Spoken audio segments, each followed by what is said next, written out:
नमस्कार, मैं कमलेश कबीर आपका एक बार फिर स्वागत करता हूं इस नए एपिसोड में। आज हम बात करेंगे राजस्थान की। और आपको पता ही होगा राजस्थान को 3 दिसंबर के नतीजों के बाद में जब भारतीय जनता पार्टी को 115 सीटें मिली और मुकाबले में कांग्रेस की क्या स्थिति हुई आप सभी को पता ही होगा। लेकिन इस बार जो है वो भारतीय जनता पार्टी ने सबको चौंका दिया है। अब तीनों स्टेट को आप उठा के देखिएगा। खैर हम बात राजस्थान की करेंगे, लेकिन आप तीनों स्टेट को देखिए। आप छत्तीसगढ़, जहां रमन सिंह को चर्चाएं चल रही थी कि रमन सिंह जो है वो सीनियर नेता है, उनको मुख्यमंत्री बनाया जा सकता है, लेकिन ऐसा वहां पे नहीं हुआ। ठीक ऐसे ही 3 बार की एंटी इनकम्बेंसी के बावजूद अगर आप शिवराज सिंह चौहान का ट्रैक रिकॉर्ड देखोगे तो उसमें कोई शक नहीं कर सकता कि उनका जो कद है राजनीति में वो कितना बड़ा है। लेकिन उसके बावजूद नरेंद्र मोदी कहें चाहे भारतीय जनता पार्टी, एक ऐसा डिसीजन लिया और वहां पे मोहन यादव को मुख्यमंत्री बना दिया गया। और ये सबसे बड़ी बात ये थी कि उसके बाद में आप एक चीज और अंदाजा लगाइए कि जितने भी जो पॉलिटिकल पंडित थे, चुनावी विश्लेषक थे या चाहे न्यूज चैनल्स थे, जिनको दिमाग में भी मुझे नहीं लगता कि ये इन बंदों का नाम आया होगा मुख्यमंत्री के लिए। और ठीक ऐसा ही हुआ राजस्थान में। राजस्थान में खबरें थी वसुंधरा राज्य की, और वसुंधरा राज्य का आपको पता होगा कि पहले ही कंफर्म हो गया था कि वसुंधरा राज्य को जो है वो मुख्यमंत्री नहीं बनाया जा सकता। जब एक तो बड़ा कारण था गोगामेडी का जब हत्याकांड हुआ था, उसके बाद में लोग जो है वो वसुंधरा के विरोध में आ गए थे और सब जो है वो डिमांड करने लग गए थे बाबा बालकनाथ की कि बालकनाथ को मुख्यमंत्री बनाना चाहिए। और बालकनाथ को मुख्यमंत्री बनाया इससे पहले, क्योंकि बालकनाथ है, महंत बालकनाथ, वो यादव समाज से आते हैं और ऑलरेडी जो है वो भारतीय जनता पार्टी ने मध्य प्रदेश में एक यादव समाज से आने वाले व्यक्ति मोहन यादव को मुख्यमंत्री बना दिया। अब यादव से मध्य प्रदेश, राजस्थान में वैसे अगर हम देखें तो बहुत कम यादव है, मध्य प्रदेश में 13% के आसपास यादव जो है उसके समाज की भूमिका है। अब साथ में उत्तर प्रदेश में आपको पता होगा यादव है, और बिहार, तो ये यादवों के जो है वो बड़े नेता के रूप में उभर सकते हैं यदि अगर वो इसका अच्छा काम करते हैं तो। अब आते हैं हम राजस्थान। तो राजस्थान में वसुंधरा राज्य, उनका टिकट कट गया और लग भी रहा था, क्योंकि वसुंधरा राज्य का मुख्यमंत्री बनना इसलिए सवालिया निशान लग रहा था क्योंकि इससे पहले 2 बार मुख्यमंत्री रहते हुए भारतीय जनता पार्टी की राजस्थान में हार हुई है। जैसे हम बात कर रहे थे कि अशोक गहलोत जो है वो हार की हैट्रिक बना चुके हैं। कांग्रेस पार्टी उनको मुख्यमंत्री बनाते हैं, नेक्स्ट अगले चुनाव में जो है वो कांग्रेस पार्टी हार जाती थी। तो अब उनकी राजनीतिक कैरियर जो है वो लगभग समाप्ति की ओर है, और वसुंधरा राज्य अब उनका भी जो है वो भारतीय जनता पार्टी ने समाप्ति की ओर भेज दिया, या इसको हम कह सकते हैं कि किनारे कर दिया है।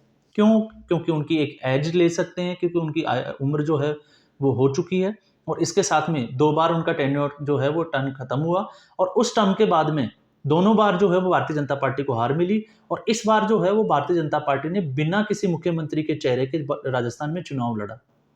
चुनाव में बड़े सांसदों को भी टिकट दिए गए थे, और बड़े नामों में अगर हम देखें तो राज्यवर्धन सिंह राठौड़, जो बहुत अच्छी जीत उन्होंने प्राप्त की जोटवाड़ा, जिसको जयपुर ग्रामीण कर दिया गया उस सीट से, और उनके खिलाफ थे अभिषेक चौधरी। तो अभिषेक चौधरी को हरा के कांग्रेस पार्टी के, और बीजेपी से बगावत में आए आशु सिंह सूरपुरा, इन दोनों को उन्होंने जो है वो कड़ी टक्कर देते हुए जो है वो जीत हासिल की। तो उनका भी ये लग रहा था कि राज्यवर्धन सिंह राठौड़ के ऊपर भी जो है वो दाव खेला जा सकता है। इसके अलावा राजघराने से आने वाली दिया कुमारी, तो दिया कुमारी जो थी वो विद्याधर नगर सीट से, तो दिया कुमारी का भी ये चर्चाओं में था कि वो सीएम की रेस में बहुत आगे चल रही है, उनको सीएम पद पे जो है वो बिठाया जा सकता है, लेकिन ऐसा नहीं हुआ।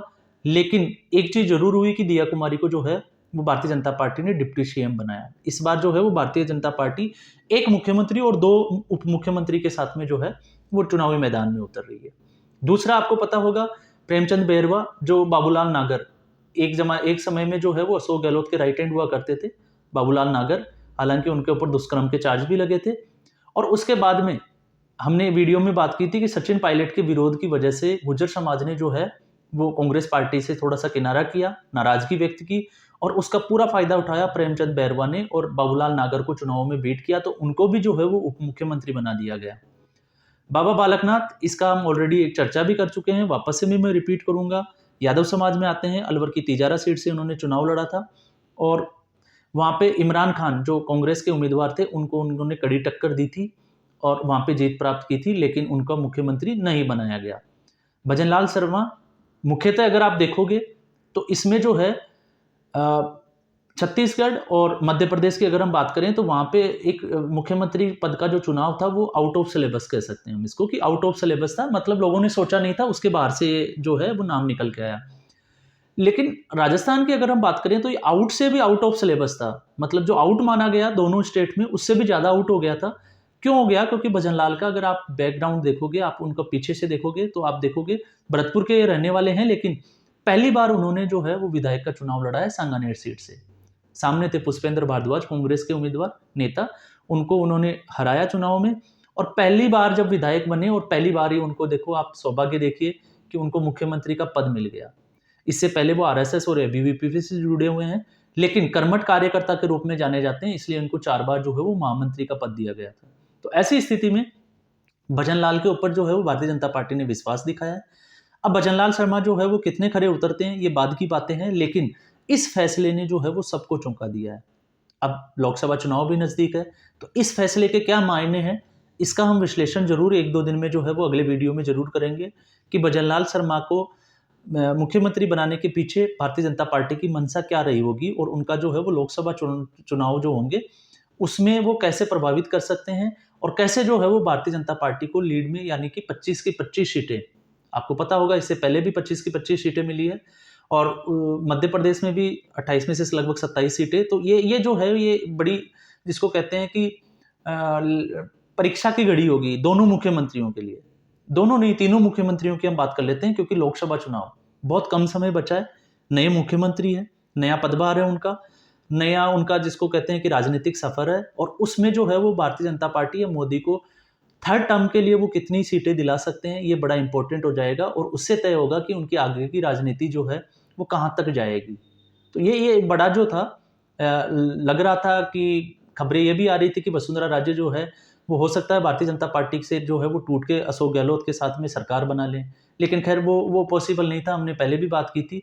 हालांकि बीच में ये खबरें जरूर आई थी कि दुष्यंत सिंह ने जो है वो 4 से 5 विधायकों को कांग्रेस पार्टी के ही एक दिग्गज नेता के होटल में, जो सिक्कर रोड पे आता है, वहां पे उनको ठहराया गया, और जब उनके आपको पता होगा मीणा, प्रेमचंद मीणा, जो सॉरी हेमराज मीणा जो थे वो अपने बेटे को लेने आए, तो उस वक्त जो है वो काफ़ी हंगामा भी हुआ था और कयास यही लगाए जा रहे थे।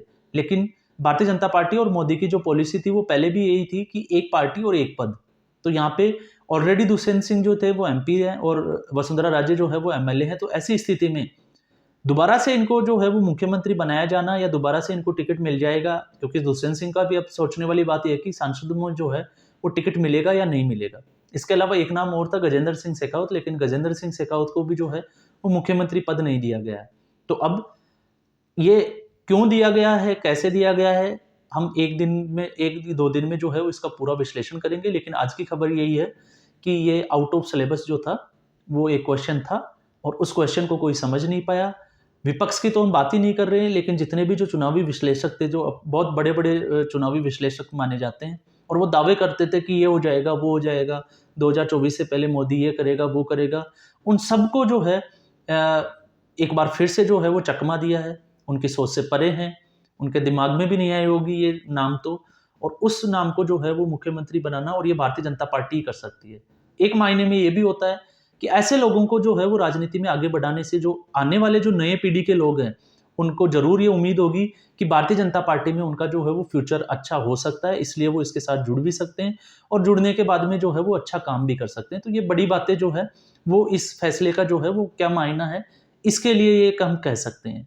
और क्योंकि कांग्रेस पार्टी में आपने देखा कि दिग्गज जो नेता है, वरिष्ठ नेता, उन्हीं के ऊपर कांग्रेस पार्टी जो है वो चुनाव लड़ रही थी। मध्य प्रदेश में कमलनाथ, कल अशोक गहलोत, तो नए पीढ़ी के किसी नेता को आगे आने नहीं दिया, चाहे वो सचिन पायलट हो, ज्योतिरादित्य सिंधिया हो, हेमंता बिस्वा शर्मा हो, और फिर उसके बाद में कांग्रेस पार्टी का क्या असर हुआ वो हम सब ने देखा है। तो भारतीय जनता पार्टी जो है अब जो है वो राजनीति को बदल रही है कि कोई भी नया बंदा जो है वो राजनीति में आगे आ सकता है और बहुत बड़े पदों पे जो है वो जा सकता है, बशर्ते उसको जो है वो काम करने का तरीका, और वो पार्टी के लिए कितना कर्मठ और कितना ईमानदार है, और पार्टी के लिए वो क्या कर सकता है। ऐसा नहीं है कि आपका परिवार से या किसी के अगर कोई राजनीतिक विरासत है तो उसके बाद में ही जो है वो विरासत आगे बढ़ेगी, क्योंकि विरासत का अगर हम देखें तो जितने भी जो नेता जो है वो विरासत से उनको राजनीति मिली है, उनका क्या हाल हुआ है। चौधरी चरण सिंह के पोते जयंत चौधरी का क्या हाल है। समाजवादी पार्टी की मुलायम सिंह यादव ने जो पार्टी खड़ी की थी, अखिलेश यादव ने आज उसको कहाँ खड़ा कर दिया।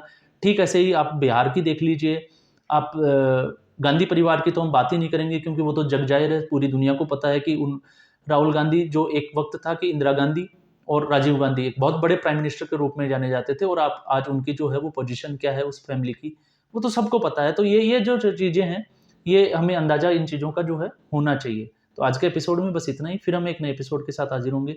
तब तक के लिए धन्यवाद।